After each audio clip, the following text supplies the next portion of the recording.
Hello mga kababayan, itong Ford Ranger na 2018 model, ito tips. Ang issue nito yung nagbabasa na sa flooring, kaya 100% marumi na yung evaporator ito, tapos yung nagbarado na sa drainage sa dumi. So kailangan may maintenance tayo sa paglilinis mga kababayan. Kaya ito kondisyon natin to mga kababayan. Yung mga hindi pa nagpapalinis dyan, kailangan linis-linis din pag may time mga kababayan. Okay, condition natin to Ford Ranger na 2018 model. Okay, what's this? Ito na guys, yung Ford Ranger na 2018 model. I-cleaning to. Ayan na.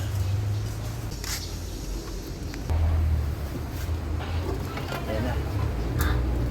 Okay, so sinas natin ang boom dashboard para madugot natin yung evaporator. Ito yung nagbumoys to. Ha? Yan yung nagbumoys. Oo. Dahil dito. Oo. Nagbumoys siya na. Siguro ba ang banad dyan sa loob na? Loob ng Ayan. Dahil yung ano yan, yung ano siya. Magaling na yung system.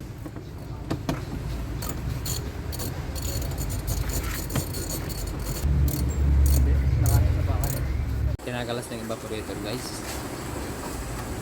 Ayun na. Uy, gagit na pa ako. Ito. Ba, yan. Okay. Ayun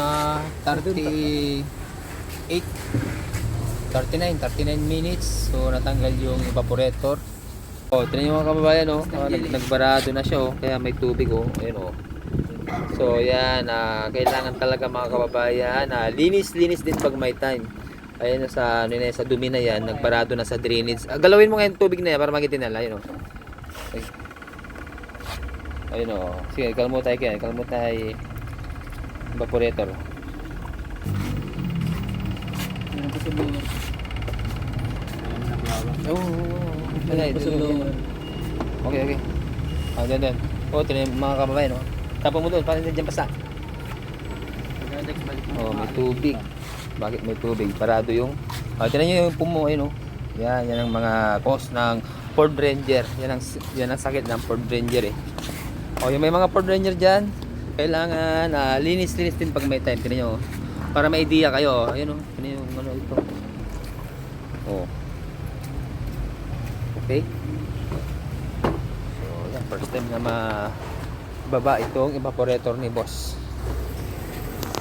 So yan guys, naibaba to 39 minutes. Simit to mga pag ginagawa to simit 3 hours ganun. 2 to 3 hours. Yan. Paglinis, balik. Okay na, okay sa alright na. Yung mga hindi pa nagpapalinis yan mga kababayan, magpalinis na kayo. Linis-linis din pag may time para kondisyon yung aircon natin mga kababayan, okay?